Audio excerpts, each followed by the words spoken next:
Boa tarde, pessoal, tudo bom? Aqui o host que vos fala é Josué, em mais um episódio, Gestão na Veia. Hoje está com um convidado muito especial, Guilherme, meu amigo, meu cliente, né, Guilherme? É um prazer, vou até pegar minha colinha aqui para poder falar o currículo desse homem, gente. Vamos lá, Guilherme, gestor e assessor de investimento na Barron, escritório da XP com mais de 18 anos de experiência no mercado.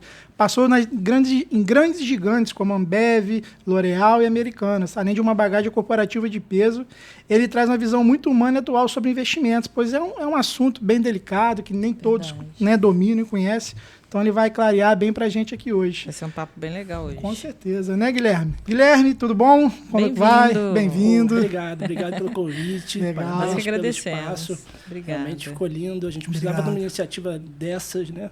E vindo de vocês, tenho certeza que vai ser um sucesso.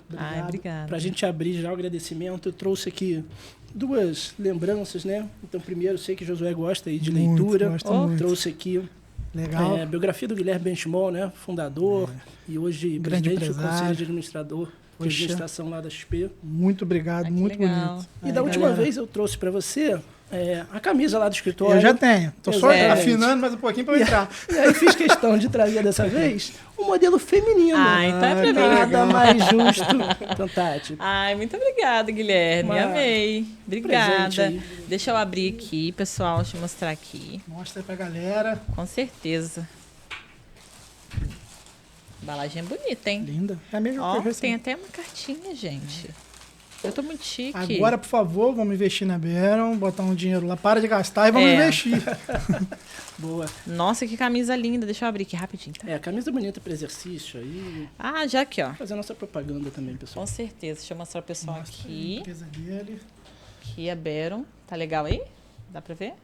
Tá, ó, muito top. Deixa eu botar aqui no começo da mesa. Pode colocar. Agradecer ele aí. Guilherme, muito obrigada. Obrigado a você. Eu fiquei olhando, falei, será que ele vai trazer pra mim dessa vez? Que ele levou pro Josué. Falei, tá, né? Quase que eu tava usando do Josué, só que tava um cadinho grande pra mim, aquela ali é do meu tamanho. Josué falou para mim assim, cara, vamos levar para sorteio. Eu falei, não, isso aí não. Isso aí Então tá jóia. Ó, ganhou um ponto. Estrelinha. Vamos? Vambora. Vamos lá. Guilherme, antes eu vou até fugir um pouquinho do protocolo aqui. Você é formado em engenharia de produção. Área assim, totalmente distinta da questão de investimento. Como é que você chegou a trabalhar nessa área de engenharia? Como é que foi essa transição de engenharia para assessor de investimento? Então, vamos lá. Meu plano A sempre foi ir para a carreira de mercado corporativo, né? Certo. Eu tinha o sonho lá, o meu planejamento de longo prazo era ser executivo de uma empresa grande. E aí eu comecei na decisão do vestibular a pensar qual que era o curso que fazia mais sentido para lá na frente, quando eu me formasse, eu ter mais chance de acesso a programa trainee, aos programas que davam os melhores acessos nessas principais empresas. E na minha época, a engenharia de produção era um dos mais concorridos. Eu sempre tive muita familiaridade com o número, área de exatas, então escolhi fazer engenharia de produção, mas não especificamente para trabalhar na área de produção, numa indústria. Era muito na formação ali um pouco mais completa e até generalista, de ter acesso com mais facilidade aos programas de trainee, né? E aí eu usei muito a minha experiência da faculdade para procurar estágio, para identificar as áreas que mais me interessavam, né? Então eu usei, por exemplo, terceiro período eu já estava fazendo estágio. Caraca, Então, eu sei geralmente entra o quê? No quinto, sexto, né? Anos de curso, Então eu tentei começar muito cedo, e aí varia, né? Tem faculdade, depende do coordenador do curso, que às vezes permite a partir de um período anterior, né? Então eu comecei muito cedo para já ter essas experiências. Eu não queria no estágio ser efetivado na primeira experiência que eu tivesse. Você queria passar, você queria conhecer. Legal. Exatamente. Para que eu chegasse ali nas áreas de mais interesse. E aí eu fiz vários estágios, né? Desde empresa de produção de bomba de água, mais industrial, até a própria Lojas Americanas. Trabalhei em banco, trabalhei numa empresa de telefonia, mas sempre me colocavam em áreas que tinham a ver com comercial ou marketing e sempre numa parte de planejamento. Entendi. Isso casava muito com a minha formação do curso, né? Uma parte mais de planejamento, análise, relatório, performance.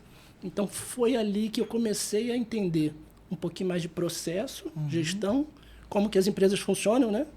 as hierarquias dentro de uma empresa. Eu acho muito legal. Muito legal. E eu acho que Processo. na indústria você consegue ver isso Bem de uma desenhado. forma mais clara. Claro. Né? E até assim, eu não tive oportunidade, mas muita gente faz empresa júnior quando tem nas faculdades. E eu acho que vale super a pena também.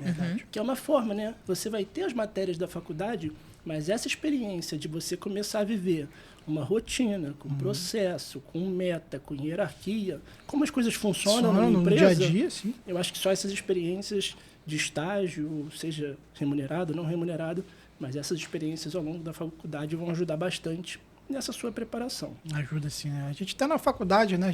Eu até ajudei a abrir uma empresa Empresa júnior, júnior. a gente vê como ela ajuda o aluno na aprendizagem, porque a faculdade é muita teoria, né? Então, a importância de estar ali no dia a dia, de ensinar, de mostrar que o mundo corporativo é um pouco divergente do que a gente aprende no dia a dia. E o que acontece? Eu acho que os alunos, eles entram, né? Eu já fui aluna, você já foi, né? Todos nós aqui. Então, a gente entra com a cabeça um pouco assim, infantil, que a gente sai ali do ensino médio, então tá entrando ali na vida adulta. Acaba que a gente não tem realmente muita visão do mercado, de como que é o trabalho. Eu acho muito bacana, realmente, esses programas dentro da faculdade, quando a faculdade oferece. Você Exato. formou que ano? Cara, eu formei em 9? 2006, 2007, alguma coisa assim. Acho que eu você entrei em entrou na 2002 na faculdade. Você estudou onde? Estudei na UF em Niterói. Niterói. Você Então- não é de Três Rios, Não, então? eu sou nascido em Três Rios, aí tá. morei aqui até os 10 anos. Aham. Aí, assim, eu tive uma fatalidade, né? Meu pai morreu muito cedo, com 42 anos. E aí eu e meus dois irmãos, a gente voltou para Niterói, que era onde tinha a família do meu pai e da minha mãe, né? Meu pai veio para Três Rios depois de formado como médico para desbravar uma oportunidade no interior. Não tinha família aqui. Entendi. Então eu moro Seu pai aqui. era médico? Era médico. Meu pai, minha mãe, minha irmã. E aí a gente, quando eu volto para Niterói, né, aos 10 anos, eu sigo lá em Niterói. E aí dentro da faculdade eu consegui passar para que era mais próxima da minha casa, né, UF. Então eu estudei. fiz Uma curiosidade, você especialização falou, sua mãe, seu pai e sua irmã são médicos. Isso que eu ia perguntar agora. Que foi... Exatamente. E teve alguma resistência com eles assim? Então, lá em casa, a minha mãe diz que é o sonho de toda mãe, né? Aham. Que a minha irmã é médica, meu irmão é advogado e eu engenheiro, né? Aham. Então quase que todos os problemas da casa tem algum Resolve filho que isso aí. resolve. Verdade. Mas não é bem assim, né? No final das contas. É verdade. Não é exatamente assim. E eu aproveitei a faculdade também, sempre lá com o meu sonho, né, do programa de trainee, de fazer um intercâmbio para o inglês. Então, eu acho que isso não são todas as pessoas que têm a oportunidade, né? Mas eu sempre fiz o curso desde cedo e eu acho que o intercâmbio me ajudou muito a me preparar para a hora que eu ia para o meu segundo processo seletivo, né, desses programas de trainee, eu já tinha passado pelo vestibular, o inglês era fundamental para a gente conseguir acesso a esse tipo de programa, né? Você fez intercâmbio? Eu fiz intercâmbio, fiquei 3 meses nos Estados Unidos, Ah, é? estudando e trabalhando. Ah, que legal. Isso. E lá você trabalhou também nessa área aí que você gosta ou não? Não. Como é que foi lá? Então, foi um pouco diferente, né? É porque o pessoal cria uma fantasia de intercâmbio, né? Então, mas aí, Estados Unidos, né? Estados Todo brasileiro Unidos. quer ir para os Estados Unidos, Exato. trabalhar nos Estados Unidos. mas aí vocês pegam no meu ponto fraco que vai parecer que eu fui para uma farra, mas não foi. Com a tá? idade, quantos anos você tinha quando foi pra lá? 21. Mas o objetivo da viagem foi aprender inglês. Tá? Então eu tinha 2 opções. Ou eu ia para uma estação de esqui, um frio lá de menos 5 graus, alguma coisa assim. Ou eu ia para Las Vegas. Opa! E aí, por decisão unânime, muito mais pelos meus amigos do que por mim, a gente acabou indo para Las Vegas. Fui eu e mais 5 amigos Poxa, que de legal. colégio. E a gente teve a experiência lá, além de estudar, né, a gente trabalhava em cassino. Então, cada um fazia uma coisa. No Ah, que início, legal. trabalhava de faxineiro dentro do cassino, limpando o banheiro. Depois a Caramba. gente conseguiu trocar. Uma galera trabalhava do lado de fora, fazendo serviço ali de Não foi só maravilha, manutenção, não. jardim. As coisas não são tão Não são bonitas, só maravilhas, não, né? Mas o inglês, acho que a missão do inglês ali ajudou, foi cumprida, porque era o meu objetivo lá no final das Quando contas. você queria trabalhar em grandes corporações, o inglês ele é básico, né, para qualquer pessoa queira iniciar. Cara, até no estágio, assim, teve estágio meu, por exemplo, meu primeiro lá na fábrica de bombas de água, né? Quase que ninguém falava inglês. E a gente atendia contratos da Petrobras, que era obrigatório que o contrato fosse feito, ou pelo menos a proposta, o orçamento, ele fosse feito em inglês. Então eu fiquei colado no cara mais sênior da empresa, porque era o único estagiário, analista, que falava falava inglês um pouco melhor. Entendi. Então, acho que sempre me abriu oportunidade. É questão assim. de oportunidade, exatamente. Então, como diferencial te ajuda no mercado de trabalho? Antes as pessoas achavam, inglês é coisa de gente fresca, né? Não. Realmente hoje é oportunidade, é mercado mesmo. Se você quer ali ingressar ali numa área, numa vaga melhor. Exatamente. Realmente não distancia no mau sentido, não é isso. Mas te diferencia dos demais. Com certeza. Legal. Guilherme, fala pra gente, você iniciou no mercado de trabalho em 2005? Assim é que me isso? formei, né? Eu entrei na Ambev, na verdade, em 2007. Então, eu começo pelo programa de trainee, né? Eu fiz o programa de trainee, fiz vários, né? E aí, dentro das minhas escolhas, eu recebi uma proposta da Ambev para entrar num programa secundário, que não era especificamente o programa de trainee, mas era um programa que dava uma projeção boa de carreira para mim, que se chamava, na época, Programa Talentos. E aí eu entro focado num treinamento para a área comercial, né? Como se fosse um trainee, assim, focado muito especificamente na área comercial. E aí eu passo um período de treinamento, integração, e eu acho que esses programas, eles, querendo ou não, te colocam um tipo de estrelinha ali na testa, que qualquer lugar que você vai, qualquer pessoa que você vai conversar dentro da empresa, não, aquele cara entrou por um programa corporativo. Atenção, pelo menos assim, algum potencial ele apresentou ter para alguém. Então, as coisas acho que se tornam mais fáceis, né? Tem um tipo de cobrança maior, mas as coisas tendem a ser, dependendo da sua capacidade ali, de deslanchar o seu potencial. Certo. E aí eu fico 5 anos, né, na área comercial da Ambev. Então eu começo em toda a trilha de vendas da Ambev, assim, desde o básico, né? A gente entra normalmente quando está formado como supervisor. E aí você começa a ter uma equipe ali, 2 pessoas, entra com uma parte mais de execução, de ir para ponto de venda, organizar o cartazete ali com os preços, até a gente começar a pegar uma estrutura de vendas, né? São 6 vendedores que você começa, supervisor ali, muito novinho, uma galera bastante experiente. Você vendia ou você coordenava essas pessoas? Fazia supervisão, então era o supervisor dessa galera. Tá. E assim, não querendo condenar a sua idade, mas você tinha quantos anos na época? Eu entrei com 23 anos. Novo. Recém-formado. Aí a minha primeira grande liderança, assim, desafio que dava aquele primeiro frio na barriga, né? Eu tinha 25 anos e eu já tinha uma equipe de 6 supervisores e 40 vendedores na segunda região que mais vendia da Ambev na época, que é São Gonçalo. Sim. Então, uma região com muita comunidade, né? Bastante simples, mas com consumo alto, uma população de quase 1 milhão de habitantes. E aí, eu tinha uma equipe muito grande, né? São 40 vendedores, 6 supervisores e muito novo, sem experiência nenhuma, liderança. Cabeça de Las Vegas tem 40 vezes na cabeça. Não, experiência tinha. Então, eu tinha essas experiências do estágio, né? Eu tinha muita determinação, eu tinha muita disciplina, eu já conhecia um pouco de como as empresas funcionavam. Mas qual que foi a minha primeira sacada ali, assim? O que eu pensei? Eu não vou vender melhor que esses caras. Esses caras têm 10 anos de venda, 15, 20 anos de venda. Os caras, todos eles eram mais velhos que eu, tanto os supervisores quanto os vendedores. O que eu podia fazer para ajudar esses caras? Então, a minha forma foi, eu vou ser um facilitador. Certo. Eu vou facilitar para que esse cara faça o trabalho dele bem feito. Perfeito. E aí, toda a minha energia e as coisas que eu já fazia ou tinha condição de fazer bem, gerar um relatório, fazer uma análise, entregar para o cara mastigado ali o que era a rotina do dia dele. Eu já entregava a prioridade do cara. Entendi. Pô, esse cliente não deixa de entregar o boleto. Esse outro aqui, confere se ele recebeu a última entrega. Então, meu papel era esse, de facilitar. Certo. Eu não queria ensinar o cara a vender. Eu queria que o dia a dia dele fosse mais fácil. Certo. E isso, nesse primeiro momento, foi muito bom. Porque os caras, eu quero fazer parte da equipe desse cara. Exato. Esse cara, eu ligo para ele com problema, ele resolve. Então, quando as pessoas me acionavam, eu tinha que resolver.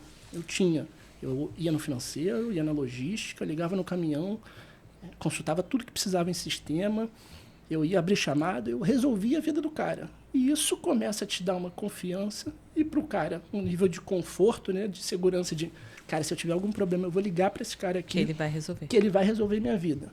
Então, eu comecei com essa cabeça de ser o cara que eu ia facilitar todo mundo. A segunda coisa que eu tive bastante importante, eu falei assim, cara, eu preciso ter os melhores vendedores. Se tem vendedor bom, eu quero que trabalhe na minha equipe. Eu vou escolher os melhores. Aí beleza, cara, com 25 anos... Contratação era com você também?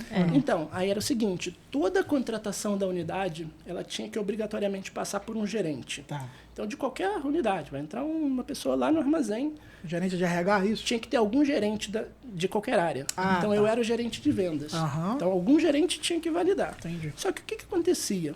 A rotina é tão intensa, mas tão intensa nesse tipo de empresa, com muito processo, com muita rotina, com muita reunião, que as pessoas ficam presas nessa parte que eu tinha mais facilidade de me organizar, de fazer rotina, de me planejar. Eu tinha reunião hoje, eu ontem passava um período planejando o que eu ia fazer na reunião de hoje. Então eu ganhava tempo que as pessoas não tinham, e quando alguém precisava contratar alguém, eu era o primeiro a levantar a mão. Beleza, mas eu quero participar do recrutamento, independente da área. As pessoas, pô, ele é super proativo, né? Esse cara mal profissional sabia. que a gente busca. Dá para contar com ele. O que eu queria era identificar os talentos na largada. Eu quero saber quem são as pessoas boas, que eu já vou pegar para o meu time o melhor. E eu quero saber quem são os outros caras que vão entrar e que vão para outras equipes, que daqui a pouco, se ele for bem lá, eu posso dar uma chance para ele aqui. Porque eu já conheço ele. E a área comercial geralmente é que remunera, que tem comissão, então a galera tem um quê a mais ali. É verdade. O cara que ele confia para ele ganhar mais, óbvio, né? Sim. E aí eu comecei a ir numa linha de querer conhecer mais das pessoas. Então, cara, eu não me limitava a saber o nome do cara, quanto tempo ele tinha de empresa. Certo. Eu queria saber se o cara tinha filho pequeno, se a esposa estava grávida, se eu podia aceitar com um pouco mais de flexibilidade o cara chegar cansado no dia. Certo. Eu comecei a perguntar quem que fazia ainda faculdade depois do horário de trabalho, porque esse cara eu queria liberar mais cedo, para ele poder ainda chegar a tempo na faculdade, não se atrasar na faculdade. Então eu entro num processo de, além de identificar as pessoas, eu valorizar, querer conhecer mais profundamente. É a questão, acho que, de cuidar e cobrar, né? Você podia cobrar ali, você mas cobra, cuidava mas das você pessoas cuidava. do seu time. E Legal. eles se sentiam pertencentes à sua equipe, né? Ao seu time. Cara, quando você muda um pouco esse tipo de abordagem, umas preocupações que a maioria talvez não tenha, e que são coisas E às vezes são coisas simples. simples. Salário emocional que a gente fala. Cara, e isso é treinável, eu acho. Não é um dom que eu tenho. É uma habilidade que eu desenvolvi porque eu senti que seria importante para o meu desenvolvimento e para o desenvolvimento da minha equipe. Certo. Então, eu comecei a avançar muito e, nesse sentido, eu começo a me aproximar do RH porque eu era o que mais brigava pela remuneração dos caras. Porque eu ia lá tentar aprovar um ajuste na remuneração do cara que já vem há 3 anos, há 3 meses, com uma remuneração um pouco abaixo, mas que não foi tanta culpa dele. Teve algum evento lá na área dele que fez que ele não performasse tão bem. Então eu começo a ter algumas atitudes que outros gestores não tinham. E isso começa a abrir um pouco o olho da empresa como, esse cara tem uma visão um pouquinho diferente ali de gestão de pessoas. Um pouquinho, não, bem diferente. A maioria dos chefes só cobra. Cada resultado tá vendendo, tá vendendo. Sua visão, bem legal. E aí eu passo 5 anos nessa rotina praticamente de bater bumbo, né? É uma rotina de operação, de campo, de ir para ponto de venda, de estar no mercado, de estar na rua. E aí eu passei por basicamente todos os tipos de ponto de venda, né? Desde bar, botequim, restaurante, mercado, supermercado. Trabalhei em 4 áreas diferentes, né? Trabalhei em São Gonçalo, no centro do Rio, Campo Grande, Jacarepaguá. E aí eu comecei a pensar que, para o longo prazo, as coisas estavam acontecendo muito bem para mim, muito rápido, né? 25, 26 anos.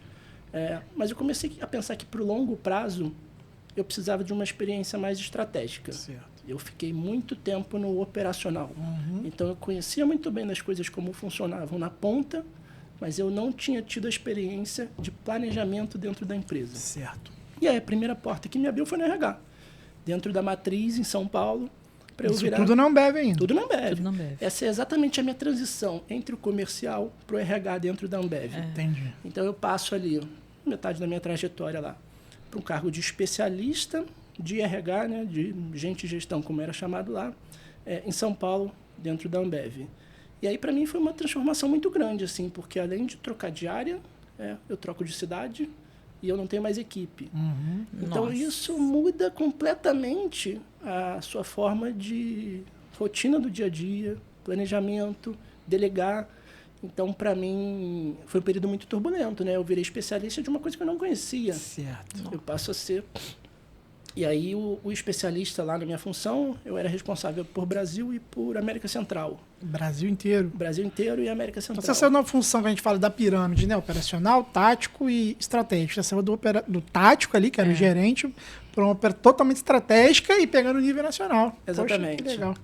Nossa, muito Então, legal. foi muito difícil. E aí, esses 2 anos que eu fiquei em São Paulo, muita aprendizagem, conheci muita gente, né? Fiz muito relacionamento e desenvolvi muita minha parte de planejamento, de colocar um plano, definir quais são as metas que a gente precisa, os indicadores, né? Sim. KPIs, quais são as metas que a gente precisa desdobrar para que no final do ano, esse objetivo lá inicial, esse plano, a gente consiga cobrir. Então, esses 2 anos foram importantes nesse sentido. E aí eu volto para o campo, depois de 2 anos, volto para Curitiba, no Paraná, para ficar o executivo responsável pelo RH na regional de Curitiba e interior de São Paulo, né? Certo. Excluindo São Paulo capital. E aí a gente pega, são mais de 3 mil colaboradores, uma equipe de mais de 10 gerentes de RH, né? Várias unidades espalhadas. E aí eu tenho, além do que a fórmula que eu tinha aprendido a fazer, né? Que é eu pegar as melhores pessoas para o meu time, conhecer profundamente as pessoas e fazer com que esses caras performem, entreguem resultado. Eu não fazia mais no meu time, eu fazia isso para todos os times, todos os meus pares. Sim. Então, o meu trabalho era identificar os talentos, mas não para a minha equipe mais, para todas as equipes. Sim. Então, a gente começa numa função que a gente chamava de parceiro de negócio, né? Business partner, que, apesar de ser uma figura de RH, ela está bastante ligada a planejamento. Sim. Planejamento de metas, desdobramento de metas, remuneração, treinamento. E aí você faz uma série de iniciativas para que a área comercial funcione, né? Para que a área de vendas funcione, sendo o suporte ali imediato do diretor. Então, eu fico mais esses 3 anos dentro do campo, né? Mais como executivo de RH, tanto em Curitiba e depois no Rio de Janeiro, quando eu encerro lá minha passagem por 10 anos. Foi o cargo, empresa, né, que eu fiquei mais tempo até agora. Ambev. O que fez você transitar assim, que a gente viu? Você foi de comercial, RH, gestão. Você que queria passar por todos esses... Ou foram oportunidades Isso que foram aí, aparecendo? eles foram vendo, pô, Porque, esse daqui assim, tem talento aqui, deixa eu catar ele pra cá. Porque igual assim, comercial para RH, eu Eu particularmente acho que vejo são muito distintos. mundos distintos, né? E RH hoje, assim, não só hoje, mas acho que hoje está muito forte batendo essa questão de cultura nas empresas, né? O bem-estar do trabalhador. Então você, assim, seu diário é totalmente distinto. Foi proposital ou foram oportunidades? Então, eu acho que foi muito uma transformação que veio da empresa, né? Foi uma decisão da empresa de que a área de RH ela tinha que ser uma área mais próxima ao negócio. Certo. E nesse movimento de ser uma área mais próxima ao negócio... Isso que ano foi, mais ou menos? Isso. Dessa transformação? Eu fui para o RH da Ambev, mais ou menos, pode ser 2013, 2012, 13. Olha a visão da empresa já. Lá 12 anos 12 atrás. anos atrás. 2012, 2013, né? Que eu vou para São Paulo, e aí 2013 e 14 ali eu estou em Curitiba.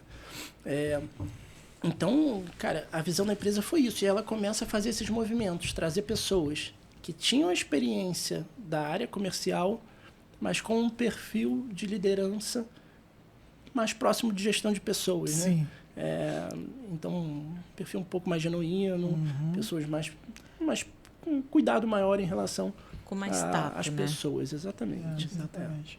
A Ambev você passou, então, realmente, né, por vários setores. Acho que ele foi uma grande bagagem sua, né? É uma escola, né? É uma cara? escola, né? E da Ambev você foi para onde? Então, aí da Ambev, e aí é legal assim, falar mais ou menos o caminho, né, cara? Eu saio de 3 dias, vou para Niterói, Isso. vou para Ambev. Na Ambev eu fico responsável por Brasil, América Central. Na Ambev eu passo um período que a minha rotina estava muito pesada, de muita viagem, né? Eu começo a viajar Brasil inteiro. Para você ter ideia, então, tem um ano que eu fiz 8 viagens internacionais a trabalho. Então, fui 5 vezes para o Canadá, 2 vezes para os Estados Unidos, 1 vez para República Dominicana. Nossa. E viagem dessas que já teve que eu voltei do Canadá, 16 horas de viagem. Cheguei no aeroporto 7 da manhã, fui direto de mala pro escritório, trabalhei de 8 às 8 de novo. Comprei uma blusa no aeroporto para trocar. E fui de mala direto pro escritório. Caramba. Então, rotina muito pesada. E aí, momento de vida, ele começa a justificar algumas decisões que acontecem para você e você decide dentro da sua carreira profissional, né? Eu tô com a Paloma há 15 anos, né? Então, a gente está junto desde 2010. Certo. E a gente, cara, imagino que numa rotina dessas, você já não tem mais tanto contato com a sua família, você não tem mais tanto contato com seus amigos. Eu não ia à confraternização do pessoal da faculdade, eu não ia encontrar meus amigos de infância. Eu fiquei 10 anos sem repensar. E eu acho que é o que você falou, é tão normal que quando você para pensar, já se passaram anos. Você tá naquela rotina ali, você fala, caraca, você tem que começar tem aqui. Tudo é só dinheiro, né? Exato. E aí eu volto, então, quando eu saio da Ambev, eu venho para L'Oréal, né, no Rio. Que depois eu fiquei mais 3 anos aqui. Apesar de ser baseado no Rio, eu viajava bastante também, né? Eu fui para uma área que era planejamento de execução. Certo. Então eu cuidava basicamente do programa de execução das lojas, né? Ali verificar se tem produto na gôndola, se o preço está certinho, se tem ponto extra, se a disposição dos produtos está como planejamento da empresa. E além disso, eu cuidava da equipe de campo. Então, a equipe de campo a gente tinha 3.000 entre promotoras de loja ali e repositores, 15 supervisores e 6 gerentes. Certo. Então a gente tinha uma estrutura bastante grande e a empresa tinha acabado de comprar, tinha comprado há 2 anos um concorrente que era a Niele. Foi uma fusão, né? Ah, é? Foi. Você pegou essa fusão? Então, eu entro nesse processo que as empresas já estavam compradas, mas que só se juntavam em resultado. A operação era completamente separada. Cada um tinha seu prédio, estruturas completamente diferentes. E eu entro com o primeiro projeto de fazer a integração das equipes, né? Então, a gente passar a ter um time único no campo. Que E aí a responsa. gente entra com quase 6.500 funcionários por uma readequação de 3.500 funcionários, né? Então fez a fusão, mas tinha que reduzir. Exatamente. Eu imagino Então que não foi fácil, né? Não tinha feito essa sinergia e eu entro com essa primeira missão, né? E a gente entra num projeto de... Cara, que eu tinha contrato de confidencialidade, né? Eu não podia comentar com ninguém as coisas que eu estava tocando. Entendi. Nem com a minha própria equipe. 3 pessoas na empresa sabiam, basicamente eu, diretora de RH, o diretor comercial. Que ia ter essa reestruturação. Que ia ter essa reestruturação e que já existia um plano para ter, né? Óbvio que quando teve a compra, as pessoas já imaginavam que em algum momento ia acontecer. Né? Que no caso, a L'Oréal comprou a Niele, então ali o pessoal da Niele ficou assim, eu acho que eu vou rodar, porque, Exatamente. geralmente... Porque você vai aproveitar uma mão de obra melhor aqui, esse que tá Mas aqui, assim, eu acho que as pessoas, elas tendem, a empresa, né, a outra, ela fica meio ali na defensiva. Poxa, o outro comprou, vai vir com a equipe dele, porque natural. Fica, Mas, eu acho que é assim, natural. Né? Os dois ficam incomodados. Isso. Porque mesmo Sério? que eu falo, pô, mas o cara que divide a loja aqui comigo é muito bom. Isso daí. Será que vou querer ficar? manter o cara? O gerente da Daniele performa melhor que o da L'Oréal. Vou ficar com quem? Pois é, Exatamente. Então, foi muito delicado, né, cara? Já toda a bagagem que eu tinha naquela época, eu quis fazer um processo bem cuidadoso e bem planejado, né? Uma decisão estratégica importante, mas pessoalmente muito pesada, né? Certo. E aí eu quis fazer o melhor planejamento possível para que as coisas acontecessem da melhor maneira. E aí eu chamava de dia D, né? Não é o melhor nome, mas assim, as coisas aconteceram todas em um dia. Nossa. Porque se você faz faseado, cara, a pessoa pode se afastar. Sim. A pessoa pode entrar contestado, a pessoa pode... Sim, verdade. inventar N coisas. mil coisas que você não consegue cumprir o processo como um todo. Então, a gente reservou hotéis em todas as capitais do Brasil, espalhados no Brasil inteiro, com estrutura de ambulância, segurança, porque essas coisas acontecem. Sim. E aconteceram algumas coisas mais graves, né? E aí a minha rotina no dia ela começa às 6 horas da manhã, eu desligando 6 gerentes, eu trago todo mundo para o Rio de Janeiro, eu desligo os 6 que saíram, comunico os 6 que vão ficar, esses 6 desligam os supervisores que estão saindo, comunico os supervisores que vão ficar, eu corro para o hotel às 8 horas da manhã, o hotel que era a maior concentração no Rio, no centro do Rio. para fazer o desligamento pessoalmente lá das pessoas, né? Então a gente separou em salas, dava pulseira, dada uma lista lá que a gente tinha preparado. E aí uma sala era das pessoas que estavam comemorando, né? A gente comunicava ali que, olha, processo de reestruturação você está ficando. E eu, lógico, né? Pela minha responsabilidade, ia para a sala da má notícia. Mas a gente fez todo esse processo praticamente 100% pessoalmente. Assim. Pessoalmente. Se não me engano, tiveram menos de 50 pessoas no Brasil que a gente desligou remotamente, né? Muito afastado, alguma coisa como assim. que você se sentiu? Porque assim, você vem da Ambev com todo aquele cuidado, aquela, sabe, de ficar próximo. E realmente, assim, eu acho que por mais que a pessoa não esteja performando legal, né, da forma que a empresa espera.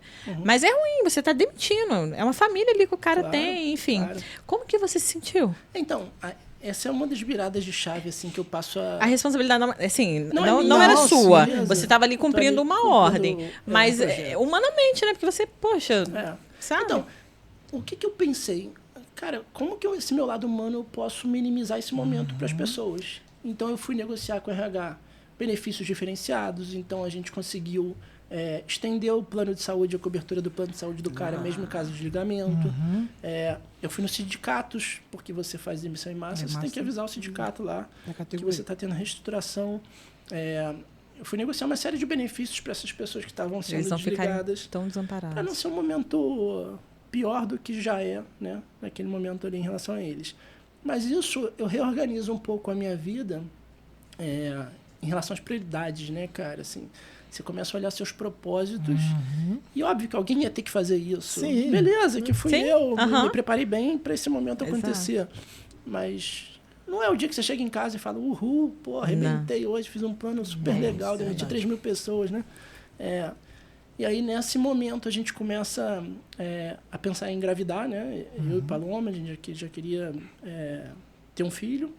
E aí, no momento que ela engravida, eu decido sair da L'Oréal e voltar para Três Rios. Certo. E aí, eu comunico com a empresa e falei, olha, cara, eu tô mudando meus propósitos, eu quero estar mais perto de Três Rios. E aí, lembrando lá, né, eu fiz o movimento Três Rios, Niterói, Rio, Curitiba, São Paulo. Lá fora, volto, fico no Rio e agora chegou a hora minha de voltar. Sim. Cara, faz parte, são momentos de vida, de carreira pessoais. E é o meu momento de voltar. A empresa falou, beleza, mas agora não dá pra você sair. Cara, eu preciso de alguém para colocar no seu lugar. Enquanto a gente não contratar e treinar alguém, eu preciso que você fique.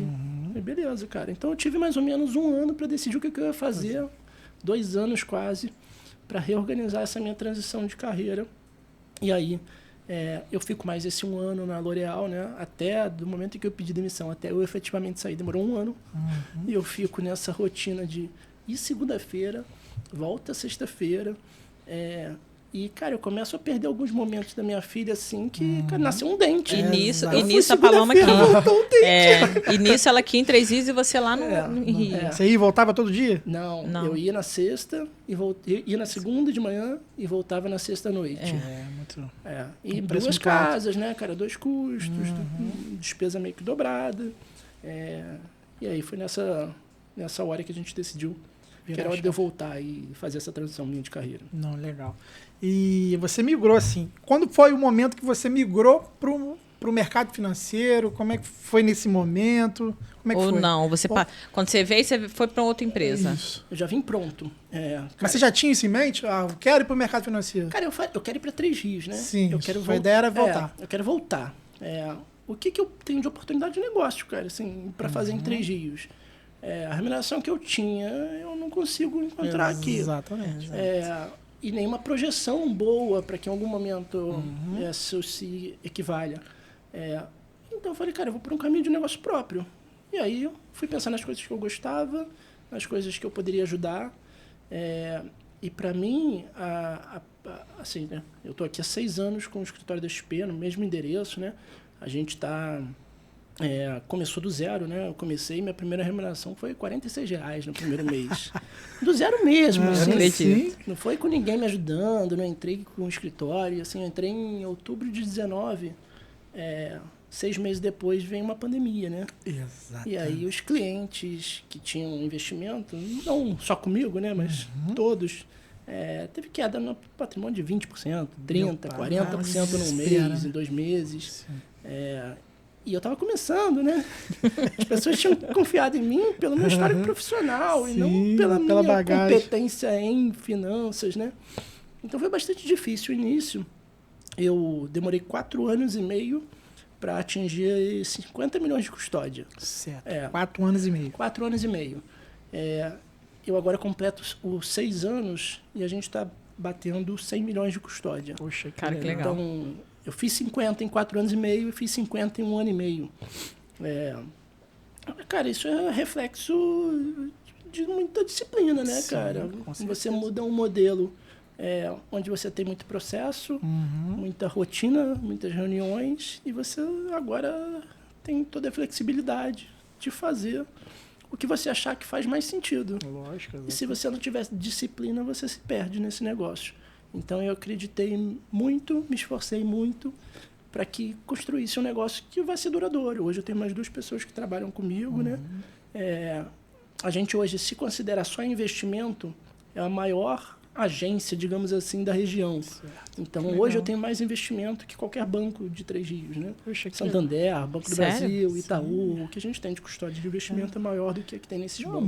Muito dentro desses 100 milhões, a gente aqui, logicamente, não vai falar o nome do santo, É. mas alguns clientes, eu mesmo visto com ele e confio cegamente no Guilherme, né? Verdade. Então, Guilherme, como é que foi como é para você essa diferença em trabalhar de forma autônoma na XP e assim, e trabalhar nessas grandes empresas, porque realmente é totalmente diferente. Como é que é para você essa diferença entre essas duas formas de trabalho? Cara, sabe, eu acho que o principal fator, e que assim, é uma mudança de chave para mim muito grande, é a minha relação com as pessoas. Eu entendi, eu fiz uma leitura que em determinado momento, o que me estressava não era a pressão de resultado, de meta, nem as viagens, nem todo o deslocamento que eu tinha. Eram as frustrações que eu tinha com pessoas. Que eram pessoas que tinham metas diferentes da minha, eram pessoas que tinham foco diferente do meu, ambições diferentes das minhas. E num ambiente meritocrático desses, é natural que haja conflito. Certo. Né? Então, a empresa é feita para essas coisas acontecerem, se discutirem, acharem o melhor caminho e as coisas caminharem. Verdade. Mas lembra que eu sempre fui o cara que eu resolvia os meus problemas e os da minha equipe? Então, eu ia até o limite com tudo. Certo. Cara, se era problema meu, da minha equipe, da minha área, da minha região, cara, eu vou fazer o melhor planejamento, eu vou fazer a melhor organização, eu vou fazer o melhor desdobramento de meta para que a gente consiga resolver esse problema. E aí eu crio muito conflito. Certo. Porque uma coisa é você ser um facilitador de um vendedor, de um supervisor, onde, beleza, cara, todo mundo quer ganhar. Todo ali, mundo. vambora. Isso aí. O destino final da empresa é vender. E outra coisa é quando você está num nível executivo, num ambiente corporativo, meritocrático e com muita meta e cobrança, e pessoas boas em todas as áreas, né, no nível que você chega, que os conflitos vão acontecer. Então, muitas das minhas frustrações, o dia que eu chego mais cansado emocionalmente, foram em função das relações de pessoas que eu achava que, cara, tudo que vai para ela não aprova. Certo. Eu vou pedir para ela participar de uma reunião, ela manda o funcionário dela. Então, tinha algumas coisas que me desgastavam bastante. Quando eu venho para a XP, cara, eu atendo meus clientes, meus amigos e indicações de clientes e amigos. Sim. Cara, eu tenho o maior prazer de conversar com essa galera. Muito bom. Cara, quando eu encontro você, a gente vai falar sobre investimento, sobre outras coisas, porque eu tenho prazer. E é mais fácil eu te ligar para falar, Josué, cara, errei um negócio aqui. Ia fazer a locação dessa forma aqui, entrou diferente, cara. Peço perdão aí, me desculpa, mas vou precisar reajustar. Certo. Você vai falar, beleza, cara, faz parte, vamos assumiu embora, que bom aí. que você me avisou.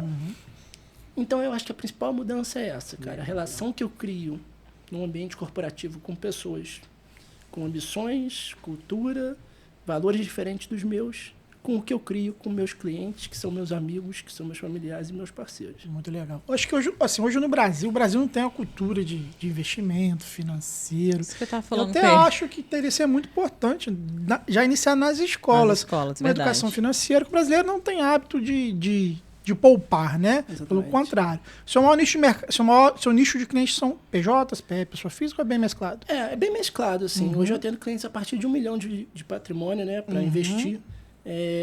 E E a minha equipe complementa com valores mais baixos, Entendi, né? Mas legal. tanto pessoa física quanto pessoa jurídica. Tá. Para o investidor comum, aquela pessoa que quer poupar, assim, qual a dificuldade que você vê maior? Qual é o maior desafio para essas pessoas? Cara, então, eu acho que hoje a gente vive num mundo que as pessoas querem tudo muito rápido, né? Imediatista. E aí abre oportunidade, principalmente no mercado financeiro, para muita cilada. Assim, muito golpe, muito Pirâmide produto ruim. financeira. Então, assim, cara, o que eu tenho a leitura disso? Assim, cara, as pessoas têm que ter o conhecimento básico de várias frentes que são importantes para a vida, né? Certo. Seja contabilidade, seja direito, seja, sei lá, Cada doutor na sua área, né? cada um na sua área, né? Saúde, né?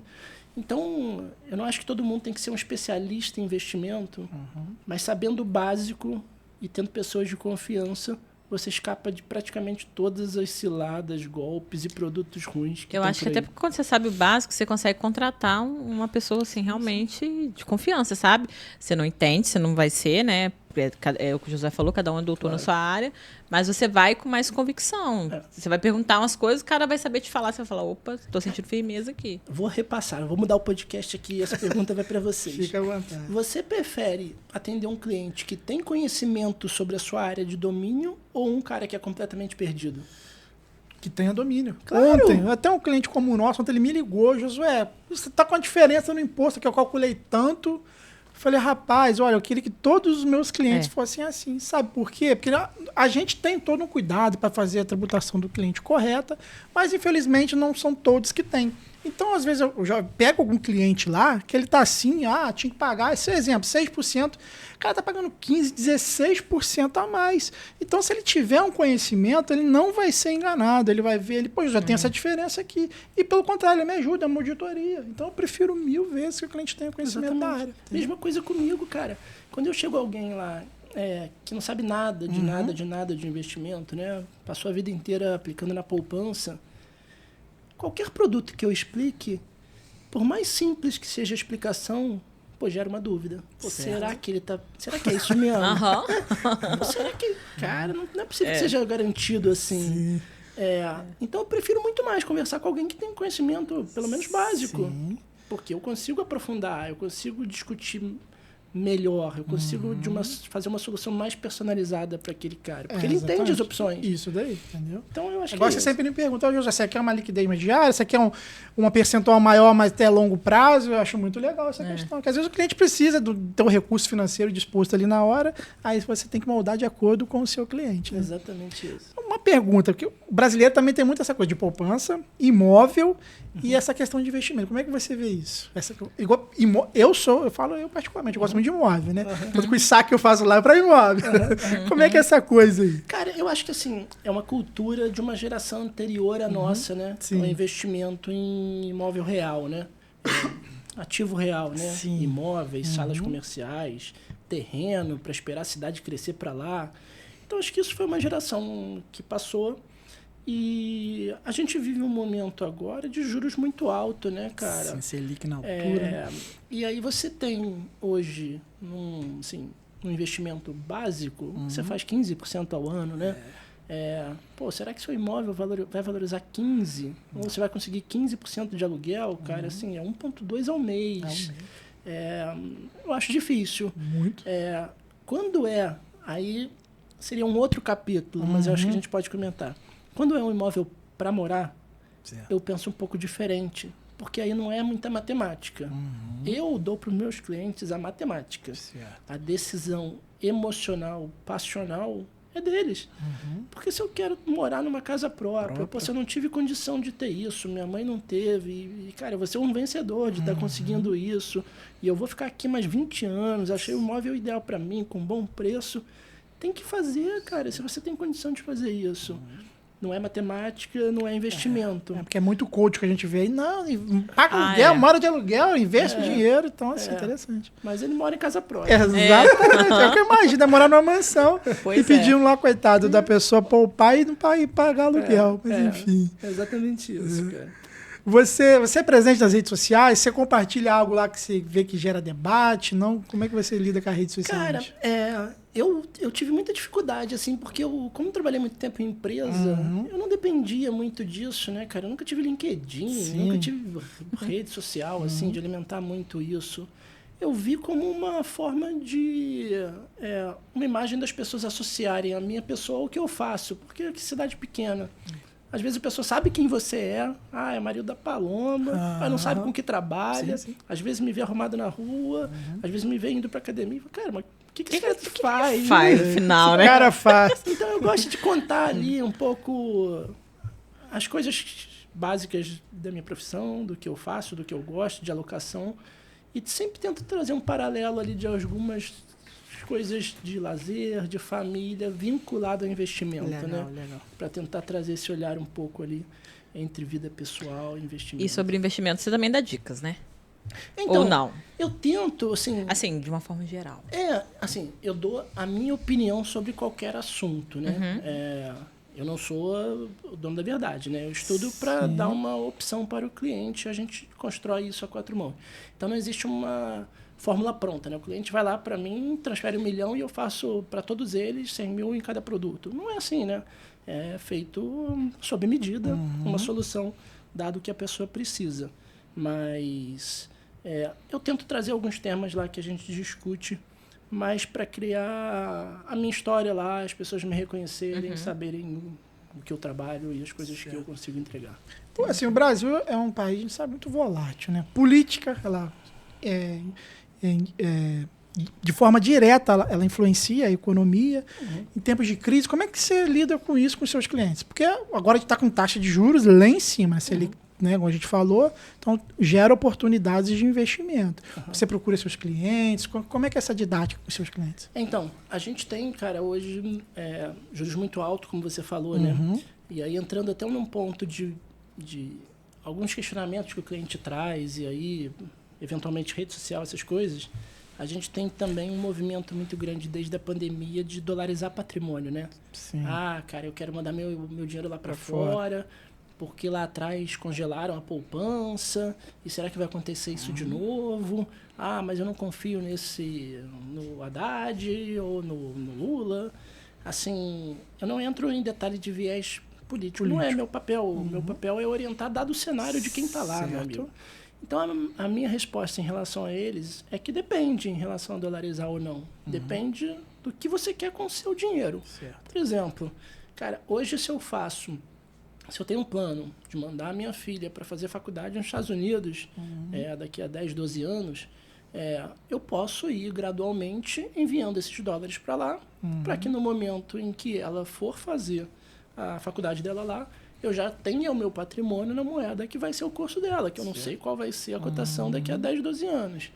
Eu tenho um plano de me mudar para os Estados Unidos, cara, a gente vai se aposentar aqui como família e o plano é a gente se estabelecer lá na Flórida. Beleza, cara, então tem que ir ao longo dos anos ajustando o seu patrimônio para que você tenha lá o seu patrimônio em dólar quando você for fazer esse movimento. Beleza, Guilherme, eu não tenho plano de ir para os Estados Unidos, não tenho plano de sair do Brasil no longo prazo. Cara, eu não acho que faz sentido você dolarizar alguma parte da carteira. Por quê? Aqui no Brasil, como a gente falou, você consegue 15% ao ano. Sim. Na aplicação lá fora, você vai conseguir dólar mais 5, mais ou menos. Aqui falando do mesmo nível de segurança, né? Uma renda fixa básica. Então, a diferença que está dando é de 10%. Certo. Beleza, que é uma moeda forte, não tem os riscos políticos, fiscais que a gente tem aqui, mas são 10%. A gente está falando em, por exemplo, daqui a 2 anos, um dólar está a 7,20. Vai ser bastante duro pra gente aqui se o dólar tiver a 7,20 daqui a 2 anos. Influencia muito. Então, assim, são coisas que podem acontecer, mas essa a gente chama de diferencial de juros, né? A diferença de juros do Brasil e Estados Unidos hoje está muito grande para que você abra mão desses 10% de diferença que tem aqui. Essa diferença, eu estava estudando há pouco tempo, ela se dá muito assim, como é um país muito seguro, ele tende a pagar menos juros, né? Exato. E o Brasil é um país emergente, com toda essa questão político-fiscal, tende a pagar mais. Então, exatamente. Então, essa questão de tirar dinheiro, recurso, é muito vinculada a isso, né? Só que o nosso, ele sai de 8 e vai para 15, né? O dos Estados Unidos sai de 3 e vai para 5. Nossa. Então, essa diferença entre os dois aumenta muito. Não, legal. Guilherme, não sei se você viu hoje, eu tô estilo Faria Lima. Você tá demais. Então, eu não quero ser seu concorrente, mas como é que as pessoas, aquele que quer trabalhar no mercado financeiro, ele O que ele tem que fazer? Qual é a rotina? Quais são os passos, né? Legal. Cara, acho que assim, o mercado financeiro ele é muito regido por certificações, né?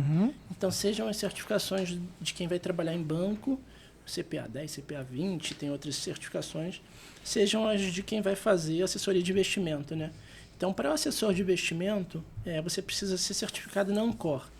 Essa certificação é uma certificação básica, você precisa ter segundo grau completo, e você faz uma prova, acerta ali um percentual de questões. Eu digo que, assim, você passar na prova, diferente de um vestibular ou de um programa de trainee, como a gente comentou, esse é mais fácil para essa profissão. O mais difícil é você conseguir estabelecer relações com clientes que têm um valor patrimonial maior. Sim. Porque confiar esse patrimônio a você, né? Cara, porque assim, eu volta e meia eu converso com muita gente nova, né? E aí os meninos que trabalham comigo, tem meninos que são mais novos também. E as pessoas que têm mais dinheiro, normalmente, são pessoas mais velhas, né? Que já tiveram uma experiência, pelo menos de 35, 40, a partir de 40 anos. Você colocar o patrimônio, né, que você construiu durante toda uma vida para um moleque de 23 anos que acabou de sair da faculdade e fez uma prova de certificação... Pô, existem casos, óbvio, tem muita gente muito boa em qualquer área, mas é muito difícil, a não ser que você tenha uma rede de relacionamento muito sólida, né? Pô, seu pai é um baita do empresário que tem uma reputação imensa, você tem uma baita formação, uma rede de contatos grande, você se comunica muito bem, você tecnicamente é muito bom, cara, esse cara vai dar certo em qualquer área, lugar, né? É verdade. Mas eu acho que o investimento tem um pouco esse bloqueio, que você precisa ter contatos, né? E ter uma senioridade para você conseguir acessar e conversar, passar confiança. É isso que eu às ia falar pessoas agora, que têm passar mais confiança. que tem É mais uma desconfiança porque- das pessoas em relação a dinheiro. Porque geralmente você está indo numa pessoa que você vai confiar todo o seu patrimônio. Não tem jeito, é de ser humano. Exatamente. A gente não é julgar de uma forma negativa, não é isso. Mas, poxa, você vai olhar assim, vai sentar o Guilherme aqui do meu lado, né? Passa mais confiança, um cara mais sério, você sente firmeza. Aí vai sentar um rapaz de 22 anos, eu vou olhar assim e falar, o Guilherme. As pessoas não vão querer confiar. É natural, é natural. Eu não confiaria. É difícil, né? Em relação a alguns clientes, né? A gente vê a sua seriedade, eu já te conhecia antes, através de outro cliente. Novos clientes que vêm, que eu vejo que tem potencial, que tem capital alto, geralmente eu indico você pela confiança que a gente tem. É dessa forma com os outros também? Você veio muito de indicação, ou seja, fiz um bom trabalho, outro indica para o outro. É também Cara, isso? Então, a gente tem meio que uma lógica nesse mercado de assessoria, que a carteira do assessor, né, os clientes do assessor, eles têm mais ou menos relação com o assessor. Certo. Então, quanto mais relação as pessoas, os clientes têm com o assessor, mais a chance dessa relação ser duradoura, de longo prazo, né, as coisas acontecerem. Quando você tem menos relação, imagina que alguém aqui em Três Rios tem um assessor que seja lá de São Paulo, né? E, sei lá, viu o cara 2 vezes na vida e faz reunião online ali, volta e meia, alguma coisa assim. E aí o cara me conhece, né? Sabe quem é minha família, sabe quem é o meu contador, a gente tem amigos em comum, ele conversa com o empresário e fala, pô, o Guilherme é top, cara, conversa lá com ele, troca uma ideia que você vai gostar. A chance desse cara passar para mim e ficar comigo é muito maior. Então, isso para mim faz bastante diferença, né? Certo. Essas relações que você cria. A minha base de clientes, né, as pessoas que eu atendo, elas são estritamente amigos, familiares e indicações de amigos e familiares. Cara, eu nunca fiz uma ligação para um presidente de uma empresa e falar, oi, tudo bem, me chamo Guilherme aqui, queria conversar. Cara, eu só trato com amigos, familiares. Você lembra quem foi seu 01 cliente assim? Que... Eu, né? Se eu não confiar o meu próprio patrimônio. Boa. Depois de você. Cara, eu acho que foram minha família. Família amigo, foi né? confiando. Minha mãe, primo, tio. Poxa, Então, legal. pessoas que eu... Porque o que acontece? O segmento seu é diferente do nosso, né? Então, assim, nossa contabilidade, seu é investimento. Mas assim, o meu nicho é bem parecido com o dele, indicações, né? Tanto que a gente Não, hoje isso que eu está ia falar reformulando agora, bem. exato.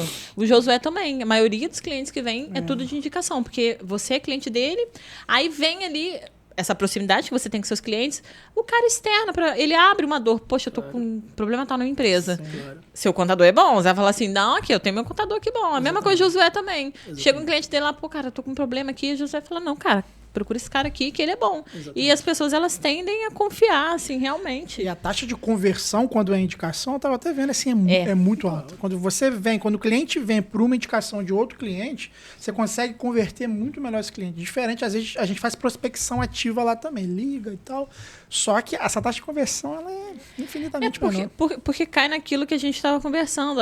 A pessoa não te conhece, sabe? Ela não sabe. Poxa, eu vou confiar realmente na minha empresa? Não, peraí, deixa eu ver mais um pouquinho aqui da vida dele. E se eu sentir mais confiança, eu vou. Mas, fora isso, Você falou assim, o nosso trabalho, ele é de confiança, né? Total, sim, de serviço, lógico. Nossa, ao exato. prestador, Isso. confiança, Sabe a vida do transparência. cliente todo. Exato. E a gente está no interior. Então aqui, cara, assim, você faz alguma coisa errada, se a minha reputação for atingida, meu negócio acaba. Do dia Acabou. pra noite. Vai por Da isso. noite pro dia, Isso. cara, ó, furada ali, cara. Pô, vi um negócio lá, me indicou uma coisa ruim, cara. Fui conversar com outra pessoa, falou que é pra ele ganhar mais, pra melhorar a comissão dele.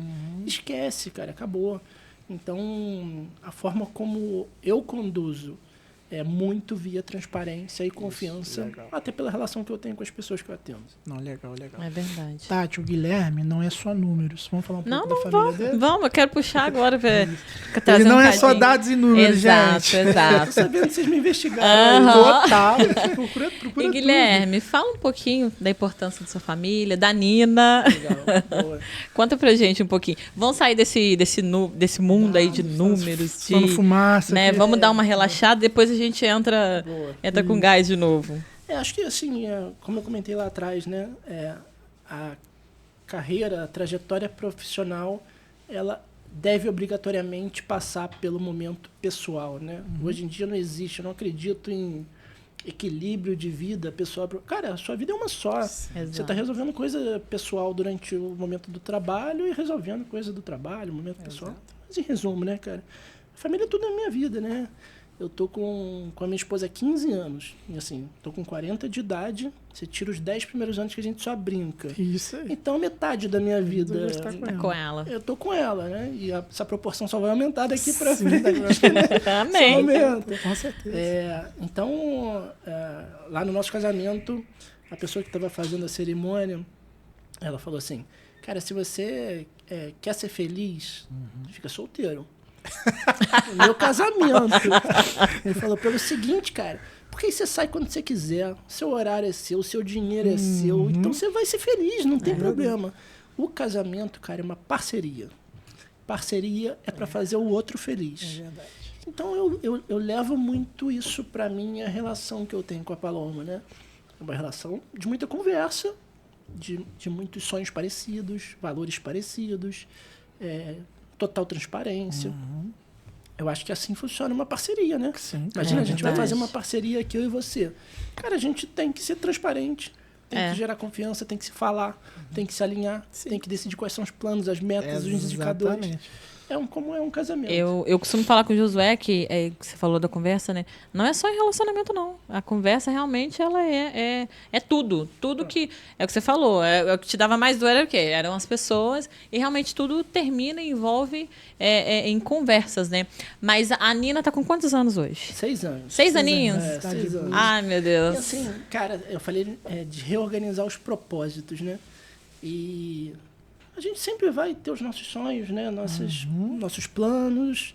E a gente que é meio que planejador, né? Desdobra isso em metas e vamos alcançando. E vai médio prazo, curto prazo, né? Mas eu botei na minha vida que eu vou ser o melhor pai possível para ela. Que legal. E aí, assim, eu tento me organizar da seguinte forma, cara.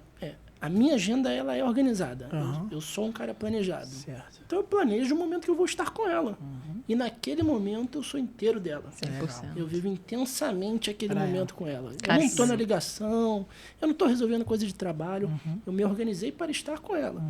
Então, é assim que eu acredito que para mim funciona, né? Sim. Não que seja para todo mundo. Exatamente. Mas isso faz com que... Mas família é um diferencial. E Bom do Guilherme que assim, ele não foi médico igual os pais, mas ele casou com uma médica. casou com a médica, é verdade. Esperto. Ele não fugiu. Fala, não, vou dar minha mãe que é o médico, eu vou então dar vem cá, ela. mãe, não fui médico, mas aqui, ó, toma sua nora que é médica. Exatamente. E a sua rotina? Eu vejo de vez em quando você na rua, passando ali, falando, Guilherme tá... E aí, como é que é? Então, eu acredito muito. Tem uma frase, não sei se vocês sabem, a logo da ASICS, né? Que ela vem do latim em relação a corpo são, mente sã, né? Você fazer o equilíbrio ali da mente com o corpo, né? Exatamente. E eu acredito muito nisso, né, cara? Sim. Uma noite que você dorme mal, que você teve uma briga em casa com um familiar, a sua produtividade ela cai. Seu outro dia não é tão maravilhoso. Eu acho que é a mesma coisa para os aspectos físicos. Então eu tento me cuidar muito, assim. Eu faço academia 3 vezes por semana, eu faço RPG, mas eu tenho paixão pelo tênis, assim. Queremos entrar no tênis? Professor do nosso lado. Exato, vou pegar umas dicas. Professor não, tem muita gente melhor vamos lá, vamos indicar. Lá. Mas assim, o tênis tem uma curiosidade que assim, é um esporte que originalmente ele é individual, né? Sim. É um esporte individual. E entre os esportes individuais, ele é um dos únicos que não depende só de você. Certo. Porque tem uma outra pessoa lá jogando. Se for olhar natação, atletismo, cara, é o cara na raia dele e o outro lá, se estiver nadando de costas, meu amigo, o problema é dele. Eu vou fazer o meu melhor aqui e o tempo que eu treinei lá, o potencial que eu tenho para chegar, se der tudo certo, eu vou bater. Qualquer esporte, né, dentro do atletismo, a maioria deles. E o tênis tem muito essa questão de você depender da outra pessoa, que traz um aspecto competitivo ali, mental, diferente. Sim. Porque você precisa aguentar a pressão de alguns momentos, você precisa entrar na cabeça do cara para o cara não estar no melhor dia dele. E dos esportes que eu gostava de fazer, eu gostava muito de futebol, né, outros esportes, mas eu vejo que o tênis é um que eu consigo jogar até a minha velhice com poucas lesões, porque não tem muito impacto bater em pessoas, né? Então hoje eu tento fazer nesse sentido, assim, reforço muscular, cardio, para que eu consiga jogar tênis por mais tempo possível e curtir um pouco desse hobby. E você já faz tênis já tem quanto tempo? Há mais de 10 anos, né? Nossa, é um professor sim, hein? Sim, vamos jogar com ele. Tá sendo humilde. Eu acho que é muito legal. Eu acho legal essa também. Essa questão de se cuidar é muito legal. Agora você estava falando, a questão da ASICS. Eu sempre ouço uma frase que eu gosto muito: não existe CNPJ forte com CPF fraco. E quando eu mentalizei isso, né, a questão até que a gente estava conversando há pouco tempo de saúde, peso, falei, gente, não pode, não tem como. Exatamente. A imagem, infelizmente, para os negócios, ela vende, né? Você vai confiar um negócio, você vai olhar pro cara assim, pô, esse cara não se cuida, vai cuidar do meu negócio? Não vai, não. E quando eu viro a chave, a gente comecei a vender mais. Como é que é essa questão de aparência, de saúde? Exatamente. A aparência vende. E eu acho assim, e você tem uma rotina, igual, hoje eu posso dizer que eu tenho uma rotina. Eu acordo 2 vezes na semana, 4h30 da manhã, aí vou malhar 6 horas, volto, tomo meu banho, me arrumo, a gente desce pro escritório e fica... E assim, o Josué também faz à noite em casa, né? Mas eu falei com ele, depois que a gente... Porque não tem jeito. E eu percebi. Eu comecei a ir muito bem. Aí teve uma semana que eu não fiz, que a gente viajou. Olha, que horror que foi para mim voltar. Eu não conseguia. Aí eu fui, o meu professor, né, mandando mensagem, vambora. Eu, não, deixa para amanhã. Amanhã. E foi assim, teve um dia que eu falei assim, não, cara, eu tenho que voltar. E assim, o meu dia, ele não fluía legal, igual das outras que eu já estava, assim, acostumada, né?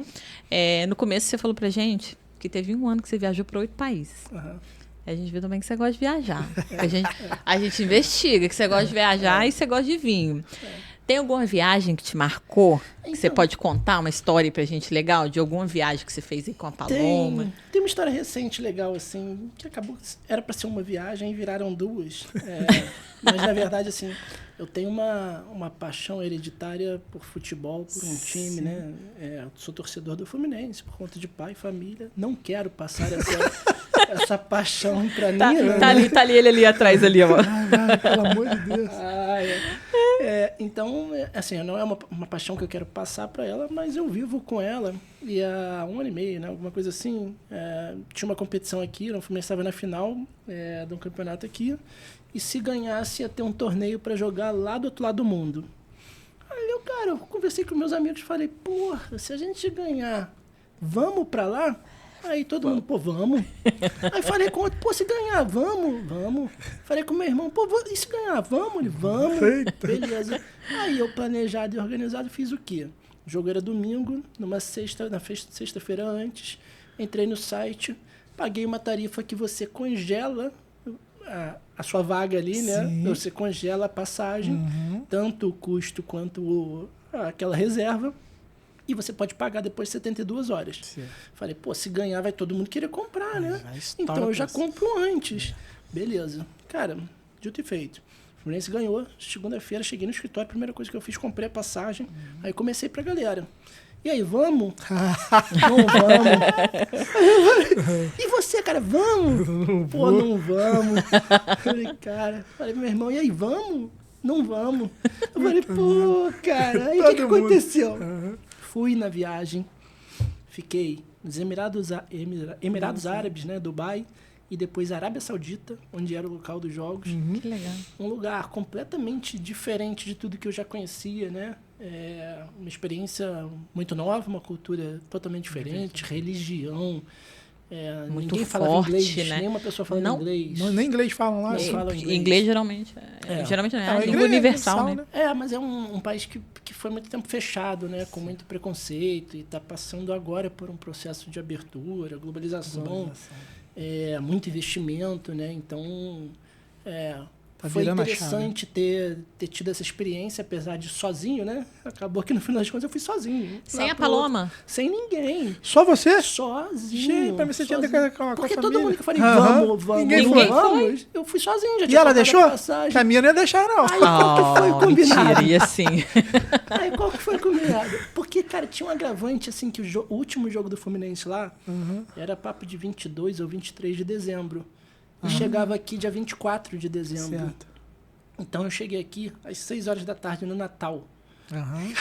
Cara, ela falou, cara, você não perde Natal, pelo amor de amor de Deus, né? Cara, já foi pro outro lado do mundo. E aí, como contrapartida, a gente acabou combinando de fazer uma outra viagem aí, fiz com as duas. E a gente conseguiu conciliar. Mas nessa, um pouco. nessa você foi para um país, assim, lá do outro lado do mundo, Isso aí. que não fala o inglês, né? Que você é fluente. Exato. E sozinho. Quando a gente tá com outra pessoa, querendo ou não, a gente não pode depositar a nossa confiança, nossa, né, esperança, confiança no outro. Sim. Mas a pessoa ali, ela te dá um gás, né? Você olha assim pra lá e fala assim, pô, não tô sozinho. Exatamente. Se acontecer alguma coisa que tem aqui, vambora aqui nós dois. Sozinho. Aí acabou que eu encontrei lá, né, grupos de pessoas que iam. Eu falei, pô, tem gente conhecida aqui no meu grupo. Aí acabei encontrando 2 tririenses Olha, que não moram. O povo tá em longe. Negligência, Pode, né? mas Triense estavam a gente nesse grupo encontra. ali do WhatsApp. É. Eu encontrei, fiquei com os 2 lá, não consegui. Não ficar ficou tão só. sozinho. Não ficou, não ficou. Exato. E Guilherme, só para fechar aqui essa parte descontraída. Você é um cara que a gente percebe que você gosta de ler bastante. Não sei se você gosta de assistir filme ou alguma coisa, mas você tem algum não? Deve ter alguns, né? Alguns livros legais, bacanas, que você, pô, isso aqui vale a pena ler. Indicação realmente, sabe? Não só Acabou de trazer um pra gente. Não, sim. tirando o que ele trouxe, Uma tirando o história que ele bonita, trouxe. assim, de muita raça, né? O Guilherme, as coisas foram muito difíceis, né? Ele nunca deixou de acreditar. Assim, um livro que foi importante para mim, que casa muito com a minha história no início, na liderança, se chama O Monge Executivo, né? Que ele fala liderar para servir, né? Que na minha tradução, na minha época, é eu ser o facilitador. Sim. Era o cara, eu tenho que servir essa gente para ela fazer o melhor dela, né? Eu tenho que ali ser o cara que vou ajudar essa pessoa para ela desempenhar o melhor dela, né? Certo. E você falou dessa frase, só te cortando. O que você acha dessa frase? Liderar para servir. Então, eu acho que até no livro é o contrário, é servir para liderar. Que tipo, você só vai conseguir ser um líder se você servir ao seu time. Sim. E aí eu acho mais interessante ainda, porque, cara, será que eu sirvo para liderar? Você passa até por um questionamento, né? Pessoal. E muita gente me pergunta se a liderança é um dom, né? Ou Se ela é inata, né? Ou se ela pode ser treinada. é treinável. E o que você acha? Eu acho que é treinável. Eu Eu também acho que a acho, maioria eu das compartilho. habilidades, elas são treináveis, É. né? Acho que tem gente, você já viu, o cara já é um vendedor nato, já é um dele, gerente né? nato, é dele. Mas eu acho que pode pessoas treinar ali, você preparar determinada pessoa para determinado cargo, né? Exatamente. Entendeu? Eu acho que sim. E tem mais algum? Então, eu estava assistindo ontem uma série que eu gosto muito, que se chama Black Mirror. Não sei se vocês já viram, na sua 7ª temporada agora. Eu estava vendo o episódio 2, que ele fala um pouco dessas relações de trabalho, né? Certo. Que é basicamente, não vou dar nenhum spoiler aqui, né? Mas é basicamente, você está na empresa lá e entra uma pessoa que, tudo que você faz dá errado. Tudo que a pessoa tá junto com você dá errado. Eu costumo falar que é um ranço, né? É. Nossa, eu tenho um ranço dessa pessoa, né? Que é um pouco desse sentimento, né? Que, cara, vou mandar para aprovação da pessoa, eu já sei que não vai passar, cara. Ela não vai com a minha cara. Então, lá são todos esses cenários exagerados, mas nesse segundo episódio mostra um pouco dessa relação de trabalho e algumas coisas que eu comentei hoje aqui também. que Eu nunca achei assisti. legal. Eu já ouvi falar dessa série, mas eu nunca assisti. É ficção, assim, bem exagerado, mas como que a gente reagiria? mais ou Eu menos? gosto bastante de série. O Josué gosta mais de filme. Ele gosta de uma coisa assim, mas o Josué não gosta de coisa... Os filmes inspirados em Nós estávamos histórias reais, eu assistindo gosto muito. a série de Davi, A Casa de Davi. Maravilhoso. Fica até como indicação. Acabou. O Josué tá assim, em cólicas, porque ele quer que já lance a segunda temporada, que ele quer ver. Quero ver, O Josué não é assim, é tudo um processo. muito Calma. bonita. Exatamente. E tem aqueles que lançam um episódio por semana, né? Essa era um por semana. Era um por eu semana. ficava assim, aí, com 5 horas da manhã. 5 horas da Eu não manhã. acordava às 5, eu sou da noite. Mas acordava cedinho para poder assistir, É, porque eu gosto sei. muito. É uma história muito bonita, né? Exato. Foi um homem segundo o coração de Deus. Para aqueles que acreditam em Deus, eu acredito muito. Que legal. É uma história muito linda, muito bonita. Vale a pena assistir. Eu acho anotar legal também. também. Vamos voltar aqui? Né? Nosso podcast fala de gestão, processo, pessoas. Vamos. Então, gestão na veia, tá na nossa veia gestão. O que você traz, Guilherme, de aprendizado que você teve nessas... Foram grandes corporações, né? Americana, Ambev, L'Oréal. O que você traz da gestão dessas empresas para hoje na Bero? Cara, assim, basicamente todas as empresas de sucesso que eu vi, existe uma fórmula básica que todas elas têm e que são aplicáveis nos nossos negócios, né? Certo. Que é você trazer o sonho seu como empresa, seja missões, valores, trazer isso para dentro do seu planejamento de longo prazo, que você vai trazer isso para indicadores e vai encontrar as metas, e das metas você vai encontrar a rotina que você precisa fazer, né? Certo. Os processos que precisam acontecer para aquela meta funcionar. Isso, cara, não precisa ser na Ambev, isso pode ser em qualquer empresa, né? Sim. O cara faz um processo de planejamento ali, e isso eu acho que é o básico para essas coisas funcionarem, né? Quando você fala de atingir resultado, você basicamente está dizendo que, e a gente falava muito isso lá, né? Que você não melhora o que não mede. Certo. Então você precisa medir, né, cara? Como é que você sabe que uma coisa funciona ou não, ou é melhor daquele jeito? Se os números têm que te falar, Sim, ou, exato. cara, uma pesquisa. Então, eu acredito muito nisso, cara. Eu olho bastante performance através de indicadores para ver se eu estou no caminho certo das metas que eu defini, para que lá na frente o sonho chegue e fique possível. Eu sou, somos aí, gestão é viciada em... A gente fala que a gente está lá para gerar resultado, né? Exato, Josué. E assim, a gente busca tudo que você falou, tudo tem que medir. Se eu não meço algo, como é que eu vou saber se está funcionando ou não? Perfeito. A frase original eu acho que não se gerencia o que não se mede, alguma coisa assim. Mas é mais ou menos nessa linha do que a gente comentou. Certo. Se você fosse resumir sua filosofia de liderança, em uma frase, qual seria essa frase? Eu acho que essa servir para liderar funciona bem, Sabia. né? Falei algumas Eu vezes. já sei a hoje aqui. resposta dele. Pelo menos funcionou para mim por uma boa parte do tempo, cara. Foi o que me ajudou assim muito no início de carreira. Certo.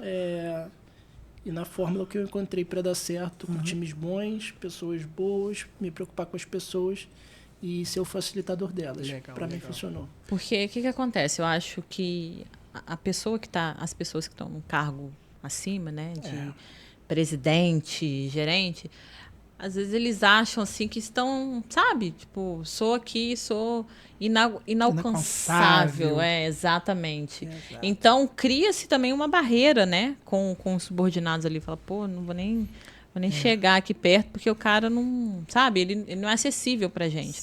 Então, assim, essa visão que você trouxe, né, que você implementou lá na Ambev, acho que isso realmente foi de aí um suporte. Pô, vou... Servir, ele falou servir. Exato. Serviu pra conseguir liderar. Acho que as pessoas esquecem muito a questão que às vezes ela tá ali, hoje você tá nessa cadeira, o cargo não é seu, o cargo é dessa cadeira, entendeu? E as pessoas esquecem isso, que se o telefone toca para quem tá na cadeira, não é para você. Então, se amanhã você tá fora dali, o telefone, a vida vai continuar passando, a mesma coisa e vai entrar uma pessoa. Exatamente. Então, assim, o que leva a arrogância? Nada. E assim, cara, você quer esperar ter que contratar uma consultoria para vir de fora para ouvir as insatisfações dos seus funcionários? Exatamente. Porra, não é melhor você ter o canal aberto você tá ali com dentro, ele, conhece ele profundamente e deixar que ele passe as insatisfações e você discuta isso. As pessoas querem fechar os ouvidos, os olhos e na hora que vê, já tá quase impossível de se ajustar ou de se arrumar. Mas, enfim, né? Cada um gere da forma que acha correto. É por aí. É verdade. Quais habilidades que você acha que os profissionais, aquele que quer empreender, quais são as habilidades básicas para esse cara? Então, cara, eu até tentei fazer um paralelo ali das habilidades corporativas e para os investimentos. Certo. E aí eu consegui chegar em 3 delas que eu acho que eu consigo justificar para os 2 cenários, né? Então, primeiro, eu acho que todo mundo tem que ter uma ambição. Então, cara, seja uma ambição profissional, quando você fala onde eu quero chegar, né? Cara, eu queria ser executivo de uma grande empresa. Certo. Tem gente que quer passar num concurso. Tem gente que quer abrir a própria empresa. Então, isso é muito importante para você ter o sonho longo, né? Para você depois entender o que você vai precisar fazer no meio do caminho. E como ambição, como investimento, acho que você tem que ter a ambição de ter a sua liberdade financeira, né? Exato. É pagar suas contas com rendimento do seu patrimônio sem você mantendo seu poder de compra ali, né? Certo. É você não precisar trabalhar mais, digamos assim, né? Então, eu acho que a ambição seria o primeiro. O segundo que eu trouxe é humildade, cara. E a gente também conversou sobre isso aqui, né? E aí, dentro de uma empresa, se você não tem a humildade para conversar com as pessoas, né? Para falar, para entender o problema do cara. Então, é muito difícil, eu acho, que você ser só o líder. Sim. Porque te colocaram naquele pedestal ali e você entregou um resultado que foi muito legal. E se você não tem isso? E eu acho que para os investimentos também é importante, né? A gente, às vezes, vê alguém que está vivendo um padrão de vida que não é compatível com a renda e com o patrimônio que aquela pessoa conseguiu conquistar.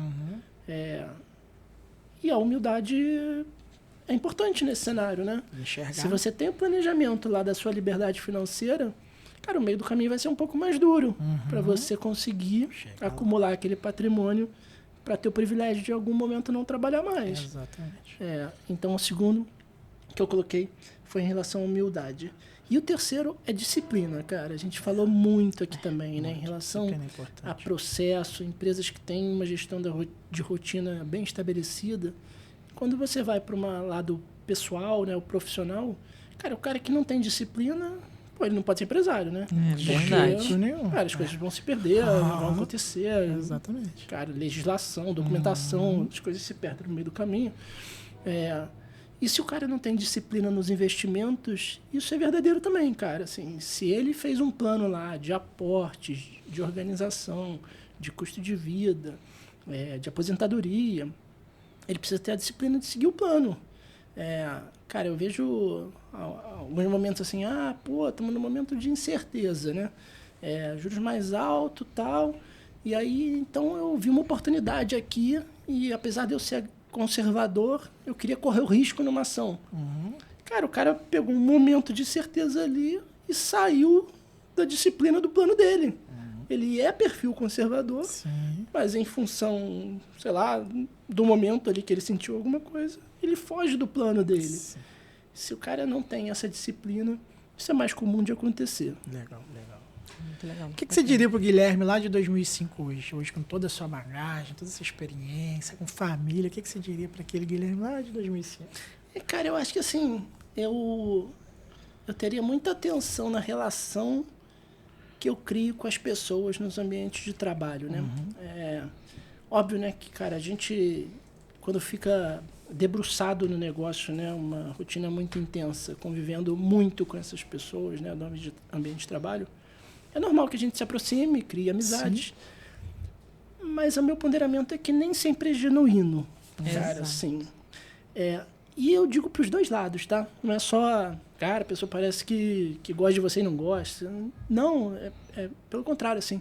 Às vezes tem uma pessoa lá que discorda de você, pô, não aprova teu orçamento, que não participa da tua reunião, que não te ajuda quando você precisa, e aí você coloca na sua cabeça que aquela pessoa não gosta de você. Certo. Que não é verdade. Pode não ser verdade, né? A pessoa só pode ter outro foco. Sim. A pessoa tem outras metas, a pessoa tem outras prioridades, a pessoa tem outros problemas sua, né? que naquele momento ali você entra em outra ordem na fila de prioridade dela. Legal. E o outro lado também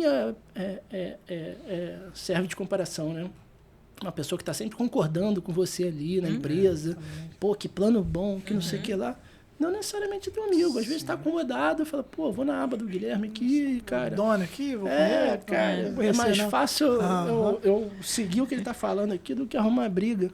Então, eu acho que se eu tivesse tido um pouco mais de cuidado com as relações que eu criei, no momento em que eu precisei, que ficou difícil para mim, e eu precisava de pessoas para me defender, em alguns desses casos, que eu falei, vamos, o cara falou, não vamos.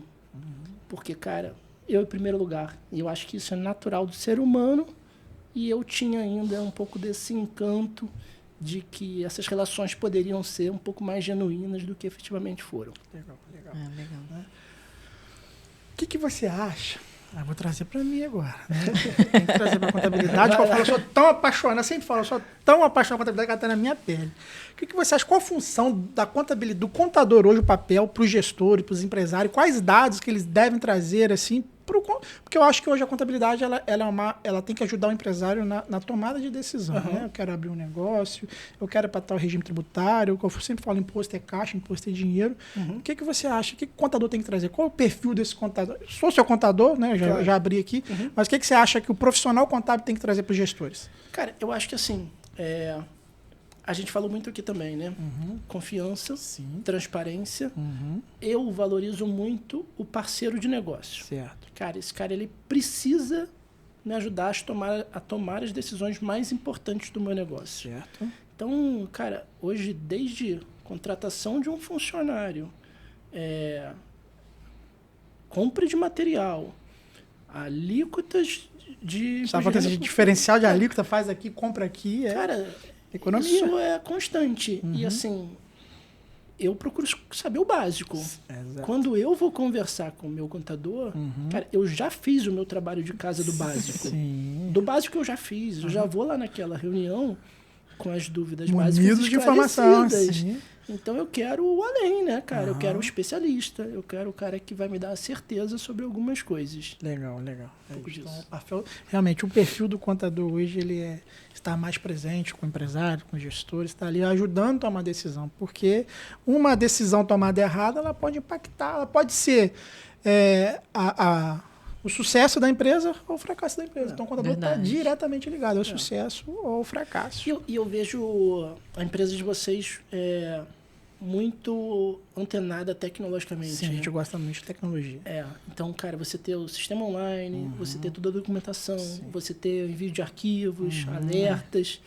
Cara, eu acho que a contabilidade que não fez esse movimento é muito difícil resistir, cara. Assim, para o empresário moderno, cara, dinâmico, que a gente resolve a vida no celular. Exatamente. Eu acho que dificilmente, sem sobrevive um modelo no mercado, com esse caminho e evoluindo, consegue. Eu acho que vocês estão no caminho assim, dos que eu conheço. Não, obrigado. Bem, legal, né? Bem Isso é bom saber. A gente tem esse feedback. É bom. Né? A gente tem uma parceria, mas você ter como cliente é muito bom ter esse feedback. Né? Verdade. Guilherme, agora a gente está caminhando para o final, mas a gente tem um momento aqui que você nem sabe. É o momento Marília e Gabriela, de frente com a Gabi, de frente com a Tati. Ele tá ali, ó, não tem mais. Então, assim, são frases. Então, em poucas palavras, vai te dar umas frases, em poucas palavras, resume pra gente o que você acha. Vai, Tati. Exato. Vamos lá, você já me falou aqui, mas eu quero um outro nome, um livro. Um livro, cara. Então, eu tenho lido mais sobre o estoicismo, né? Então eu vi uma parte de Cartas a Lucílio, Café com Sêneca. Então são coisas que eu tenho absorvido para o meu estilo de vida. Certo. Cara, olhar um pouco mais a razão, me preocupar com as coisas que eu tenho influência e o que não tenho influência vão ser resolvidas e não dependem tanto de mim. Então é um pouco do que eu tenho estudado um pouco parte de filosofia. Você até colocou, é rápido, né? Mas não tem jeito. Às vezes você fala algumas coisas. Não até se que você falou. Prenda ao script. Exato. De coisas que não dependem, né? Da gente. Eu estava conversando com uma conhecida hoje, né? E ela estava assim. Eu vi que ela estava chateada, eu perguntei, falei, o que foi? Perguntei para ela, falei, o que foi? Não, nada não. Mas como a gente conhece a pessoa, a gente sabe que a pessoa não tá legal. Aí, conversa vai, conversa vem. Eu falei, cara, você não tá legal, né? Aí ela olhou assim pra mim e já desarmou. Ela, porque... como é que ela falou? Porque fulano fez tal coisa. E ela tava puta porque fulano tinha feito tal coisa. Aí eu virei pra ela e falei assim, escuta, o que não parte da gente, a gente não controla. Mas é difícil. Exatamente. Mas é muito difícil. Mas, assim, a gente tem essa sabedoria de... Cara, não veio de mim. Isso não parte de mim. Então, assim, eu não tenho nada a ver com isso. Aqui é com o outro. É isso. E a pessoa que ela não tem esse controle, ela sofre muito. Porque ela pensa que tudo é por conta dela, porque tudo é porque fez, é porque tá com alguma coisa com ela. Eu falei com ela, eu falei, né? Eu falei, desencana, para, não é você. Isso diz mais sobre o outro do que sobre você, sabe? E você falou isso, e realmente isso é muito legal. A gente tem esse controle aqui. Não parte de mim, não depende de mim. Então deixa eu liberar isso aqui, porque eu não vou ficar enchendo meu HD, né? Meu HD interno com coisas Besteira. banais. É isso aí. Exato. Um filme. Eu gosto bastante de filme de ficção, né?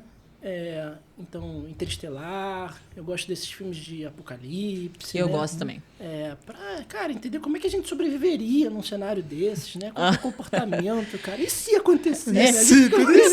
Porque a Já tem pandemia noção. ali, ninguém nunca imaginou que iria acontecer uma... Isso aí, realmente. Exato, e a gente só via em filme, né? Aquelas cidades desertas, assim, que não... E no começo da pandemia, quando eu vi 3 dias, realmente que deu ali o lockdown, Eu né? não acreditava no lockdown. Eu também não acreditava. Não vai dar Quando eu nada. vi, realmente, eu só vi farmácia aberta, só só farmácia. os serviços, né, de primeiras... básicos. Exato. Eu falei assim, eu não vi uma alma na rua. Eu falei, caracas. Aí quando a gente vê os filmes, e eu adoro filme assim, né? Adoro um filme que foge aquele vírus lá do laboratório e vai e todo mundo... Eu me amarro. Eu falo, se hoje, né, acontecer alguma coisa eu ficar na selva, eu sobrevivo, porque eu vejo largados e pelados. Vale. Então, assim, Vale. tem um exemplo. Não vou morrer. Vou lá pegar água, vou ferver, vou dar meu jeito. É um caminho. Largados e pelados, tá vendo? Um lugar favorito no mundo pra você? Minha casa, né? Muito bom. Gosto de chegar em casa, dar uma sensação de paz. Exato. Um erro que virou aprendizado? Eu acho que essa da relação com as pessoas, né? Um pouco do cuidado que eu aprendi um pouco a ter mais. E um hábito que mudou a sua vida? Um hábito que mudou minha vida? Acho que academia, né? Eu nunca fui nessa época de Ambev, nunca fui de academia, cara. Minha vida era tão louca, tão corrida, que eu só queria descansar quando chegava em casa, né? Eu acredito. E hoje, cara, eu encaixo a minha rotina de exercício ao longo do dia. Depois volto para trabalhar, não tem problema. Acho que também a dinâmica evoluiu nesse sentido, né? Da gente conseguir fazer as coisas remotas por celular, de noite. Sim, hoje o mundo, ele é... Hoje eu até postei no meu Instagram e realmente a academia, né? É um hábito que eu acho que todos... Não vou falar que todo mundo tem que fazer, mas todos que se sintam à vontade, né, e queiram mudar, virar a chave, deveriam fazer. Igual eu fiquei muito tempo também resistente, eu não queria, na verdade eu não queria, porque era muito cômodo eu chegar em casa, eu sentar, eu comer aquelas bobagens ali, né? Sim. E hoje eu postei uma frase e depois eu fiquei pensando, é um processo doloroso e muitas das vezes solitário, porque assim, é você contra você. Exatamente. Sabe? É a gente realmente contra a nossa mente. Hoje eu acordei, era 10:05, levantei, aí o Josué, onde você vai, amor?